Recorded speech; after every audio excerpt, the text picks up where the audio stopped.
আজ বীর ক্ষুদিরাম বসুর শহীদ দিবস। আজ 11ই আগস্ট 1908 সালে ক্ষুদিরাম বসুকে ফাঁসি দেওয়া হয়। জানেন কি ফাঁসির মঞ্চে জল্লাদকে প্রথম কি প্রশ্ন করেছিল? তার আগে বলি কেন ক্ষুদিরাম বসুর ফাঁসি হয়েছিল।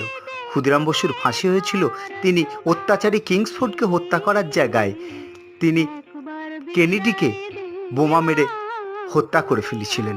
ভুলবশত তিনি হত্যা করেন। প্রফুল্ল চাকি পুলিশের হাতে ধরা দেওয়ার আগেই সুইসাইড করেন, বিষ খেয়ে আত্মহত্যা করেন।